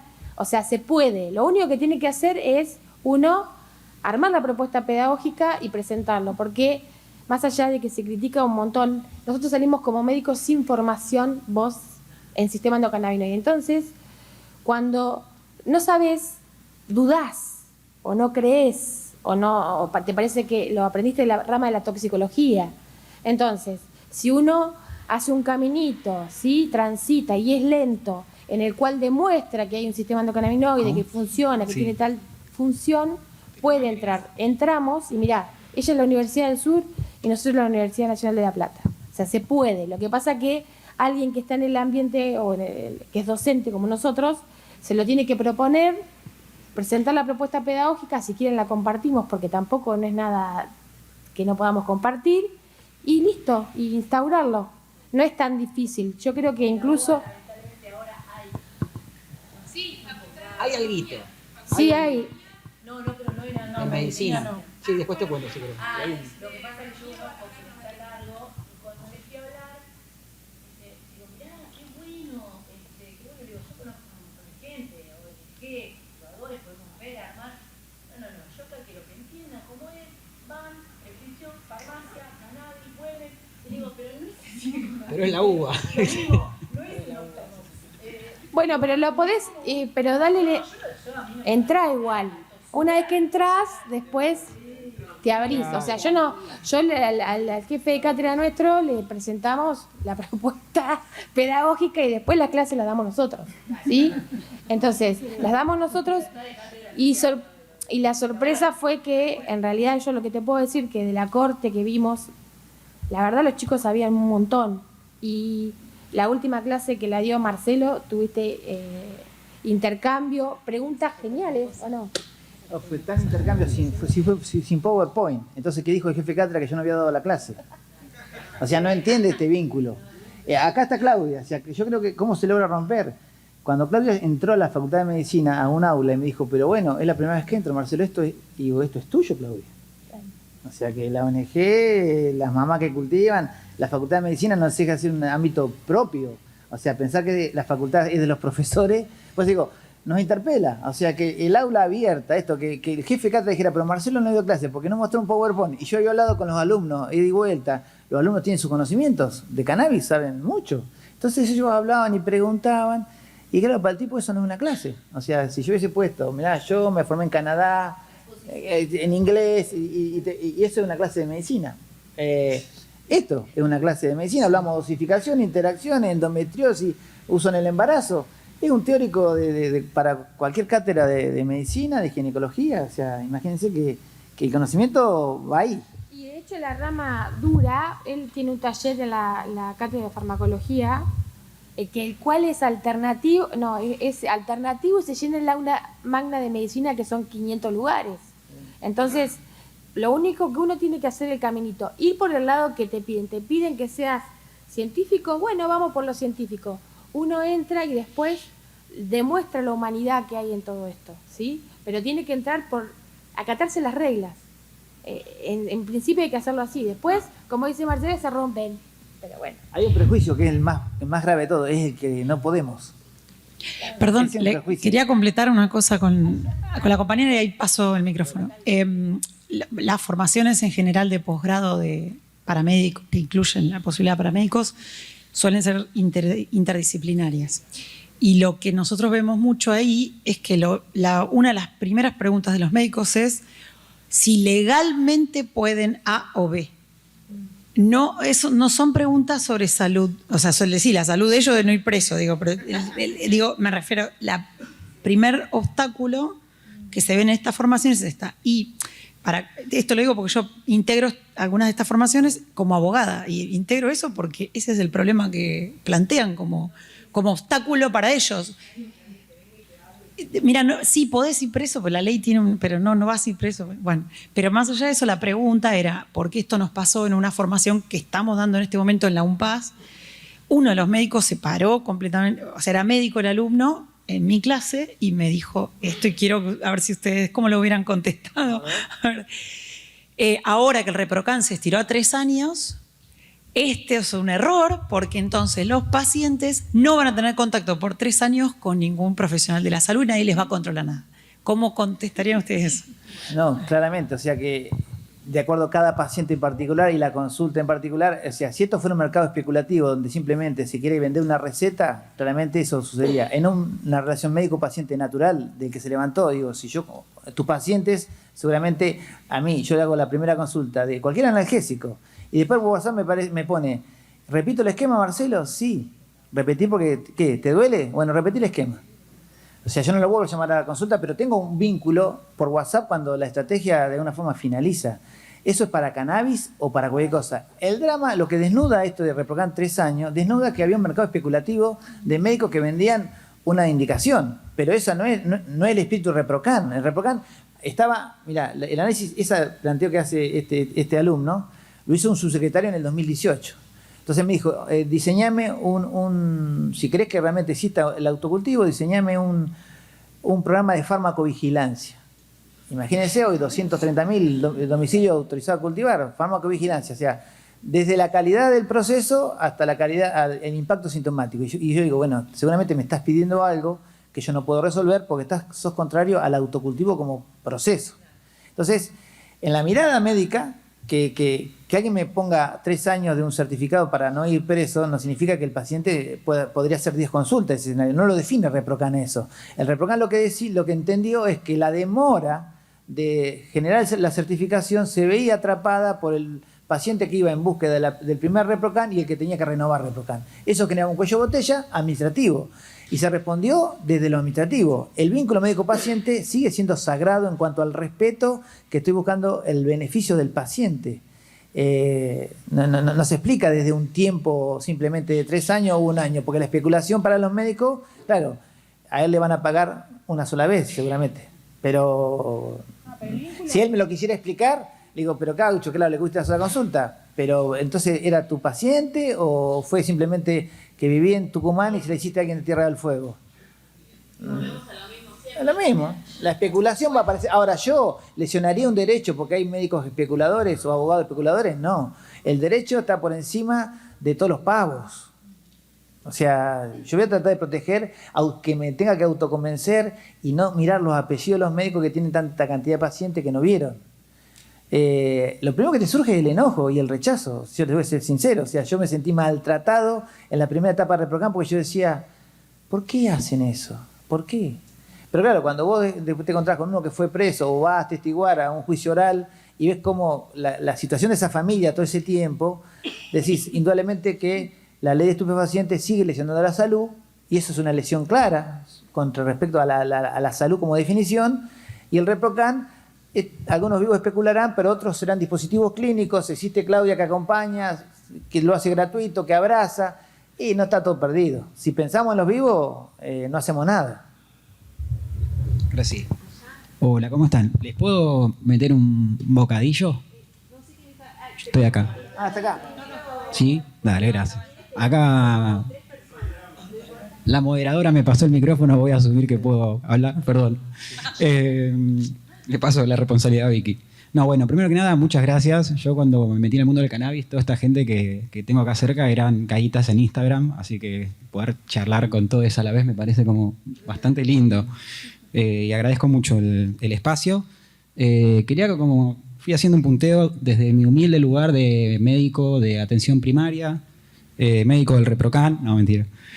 Que bueno, que me he encontrado con el ReproCan como herramienta, obviamente, en el consultorio, y que desde el primer momento lo entendí como un espacio de derechos, ¿no? De donde tal vez llegaba una persona sana, sin ningún tipo de patología, que podemos verlo como que altera de alguna manera la estadística, pero que buscaba, o sea, venía porque tenía un factor de riesgo muy claro y una sintomatología muy clara, que eran paranoia policial, ¿no? Y mayor riesgo de ir en cana, no por una cuestión solamente de consumo, sino por también, porque no todo el mundo tiene el mismo riesgo de ir en cana, ¿no? O sea, demográficamente tenemos sectores mucho vulnerables donde tener o no tener ReproCan tal vez hace más una diferencia que en otros sectores más privilegiados.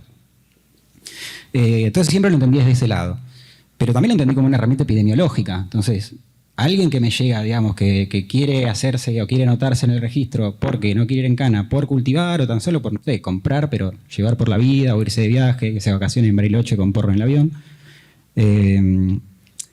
Esa persona, digamos, si yo no le hiciera algún tipo de atención primaria de la salud, lo estaría estafando, ¿no? Y ahí es donde entra la figura de estos telemarketers que te cobran 5.000, 6.000, 7.000, 10.000, 20.000 pesos por anotarte con la firma de un profesional que vaya uno a saber por qué, digamos, ha alquilado su sello de esa manera, y que le hace a veces consultas por WhatsApp, o le dicen, che, y bueno, ¿alguna vez te rompiste algo? Sí, el codo, listo, dolor crónico del codo, buenísimo, firma, vaya para allá. Eso sucede, gente, desde el momento uno que entré, y yo entré bastante tarde, que no paro de horrorizarme de que esto exista, pero sigue existiendo, y los médicos que firman siguen siendo los mismos, ¿eh? Como los que veía firmar el día 1 siguen firmando hoy, o sea que han encontrado un curro, y más allá, digamos, de tampoco sería, creo que hay varias salidas a ello, la más obvia quizás sería auditarlos y hacerlos pelota, pero bueno, sería un poco ponerse una gorra que tal vez no nos cabe, como mencionó Marcelo.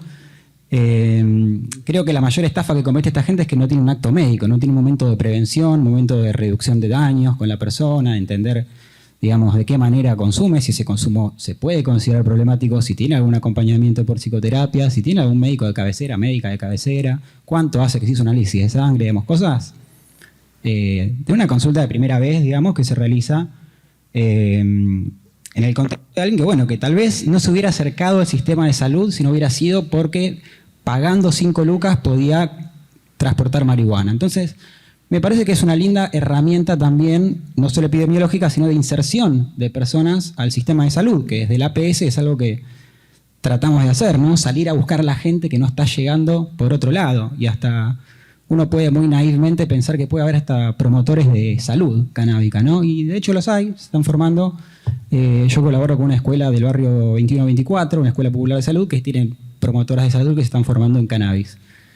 Pero bueno, quería compartirle a mi humilde visión, para no hacerla tan larga, las otras salidas. La primera y más obvia sería que el sistema público pueda, digamos, hacerse cargo de eso, pero tenemos el problema de los demás médicos ahí, ¿no? De los colegas, tanto directores de hospitales como nuestros colegas de, no sé, residencia, que ven a la persona que trabaja con cannabis y con algún yuyo como un hippie, como un bicho raro. Eso pasa bastante, pero ese es un desafío, digamos, el de seguir rompiendo esa brecha, esa grieta innecesaria que hay, ¿no? Entre medicina basada en la evidencia y cannabis por ahí.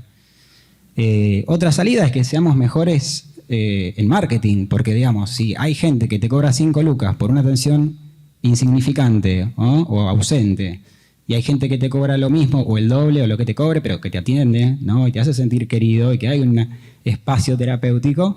Bueno, chicos, lo estamos pifiando, hagamos mea culpa, le estamos pifiando el marketing, evidentemente somos unos chotos, vendámonos mejor, porque no puede ser que estos indios digamos, perdón por la palabra, estén cobrando esto por hacer semejante barbaridad. Entonces creo que la organización entre colegas es fundamental, aunque sea para pagar una cuenta de Instagram que nos publicite a todos juntos. Tenemos que seguir capacitándonos, capacitando a nuestros colegas,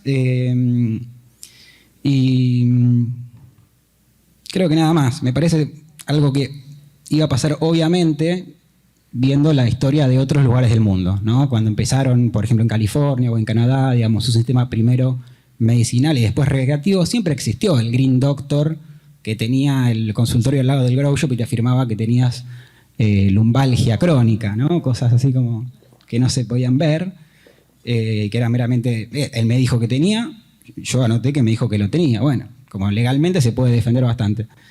Entonces, bueno, era raro que por nuestra viveza criolla eso no suceda, pero bueno, hay esperanzas, hay como varias vías para no caer en esa. Y en todo caso creo que sí, que la figura del adulto responsable es la más noble. Yo hice el experimento con mi papá hace 1 año y medio a ver si pasaba, y pasó, y bueno, si bien a la gente siempre le ponía que hacía adulto responsable, también le ponía, bueno, le sirve para la ansiedad, le sirve para esto, hasta que un día un tipo me dijo, yo no me quiero patologizar, poneme como adulto, uso adulto irresponsable y nada más. Y bueno, funcionó. Entonces dije, evidentemente no había un costado punitivo, ¿no? Por decir la verdad, tratemos de ir por ahí para no toquetear tanto las estadísticas, eso solo por si hay más colegas. Muchas gracias. Parece que lo que hablábamos hoy de la relación médico-paciente, yo soy el bicho raro que viene de la cirugía plástica y reparadora y ahora empezó con la medicina canábica, como decíamos. Ay, ¿cómo te va? Yo cuando dijeron cirujana me pareció que era ella, que ayer estuve hablando. Y cuando hablo con mis compañeros de la Sociedad de Cirugía Plástica de La Plata, que ayer nos reunimos, y empiezo a hablar del sistema cannabinoide, y en el mismo hospital de niños me miran así como diciendo, wow, ¿existe un sistema cannabinoide? Sí, flaco, existe un sistema cannabinoide. Y me empiezo con esto de que estoy haciendo la diplomatura de la UNPAS y escuché la respuesta esa. No fui yo, Victoria, pero es como que es tan atrapante y la genética de la planta y el sistema cannabinoide que me pongo a hablarles con énfasis. Y viste cuando estás recopado con algo y los querés meter en el tema. Y la relación médico-paciente depende mucho de cómo vos seas como persona.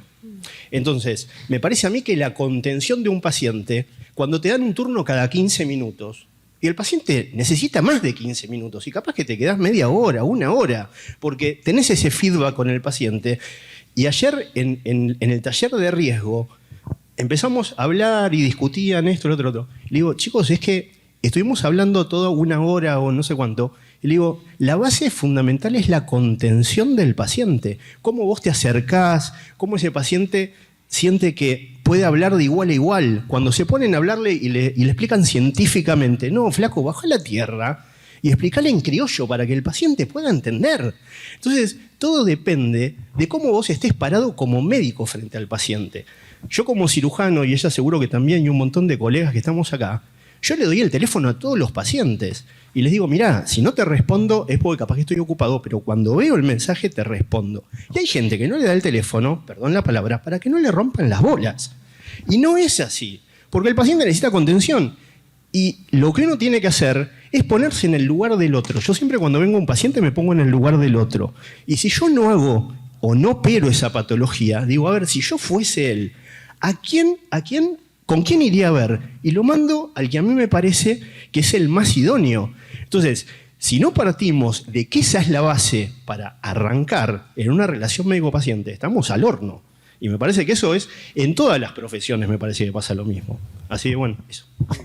Yo creo que nos viene un desafío también de empezar a investigar esos procesos. Hay un profesor de letras de la UBA que me planteó hacer como si fuera un ejercicio del vocabulario que usamos en la relación médico-paciente en el contexto del cannabis. O sea, porque quizás cuando a mí se me combatía un poco en el Ministerio de Salud, una señora muy piola, muy buena, que era la viceministra, me decía, no, Marcelo, el efecto no es cannabis, el efecto placebo lo tenés vos. O sea, él ya decía que en mi palabra, porque era una señora muy enojona, muy con respecto al cannabis, y bueno, convencer a ella significó el proyecto Garrahan, el proyecto de epilepsia. Entonces, claramente, seguramente nosotros cuando nos vinculamos en el diálogo, cuando vamos a explicar cannabis, lo hacemos diferente cuando vamos a indicar opioides. De alguna forma tenemos que ir a profundizar la observación, o sea, ¿qué hacemos diferente cuando indicamos cannabis? Porque ahí hay un efecto que tampoco excede el cannabis. O sea que, bueno, eso hay que observarlo y documentarlo, porque seguramente así vamos a tener más herramientas canábicas, no canábicas, Creo que los médicos nos comportamos, seguro porque nos sentimos como un poco burros, que sabemos poco de la planta, nos humanizamos, ¿no? Cultivamos la humildad. Hay algo que está pasando. Bueno, eso observarlo, trabajar en equipos y registrar esto. Simbólicamente, cuando hablamos de cannabis, si lo hacemos igual que cuando hablamos de metadona, cuando hablamos de losartán, debe haber alguna diferencia. Entonces, eso me parece que viene en la etapa donde tenemos que transportar ese conocimiento. José me hiciste para investigar el cannabis y sueño. Yo creo que más allá que digamos que el cannabis es bueno para el sueño, la ciencia requiere una herramienta, pero no porque la ciencia sea mala. Es que la ciencia tiene que dar una base de conocimientos, y Reprocan tiene que ser una base de conocimiento y de alguna forma pedir la inversión necesaria para que la investigación también nos permita objetivar lo que está sucediendo. Estamos en una época de cambio, paradigmática. ¿Cómo no vamos a registrar esos hechos sociales, llaman los científicos, de ampliación de derechos? ¿Qué le pasó a la sociedad después de COVID? Cannabis cambió también después de COVID. Los médicos cambiaron después de COVID, la sociedad en general, ¿no? Entonces, bueno, instarlos a registrar lo que está pasando. O sea, no le pongamos ideología, el otro día le puso ideología Pablo, y yo no pondría ideología, yo diría algo está sucediendo, no tiene ideología, nos estamos humanizando, un virus nos puso en la finitud más presente y ojalá que sea para bien. Así que, bueno, vamos a cerrar porque si no vamos a complicar los otros. Una pregunta más y ya. No sé, yo tenía el micrófono, quería hacer una pregunta, pero...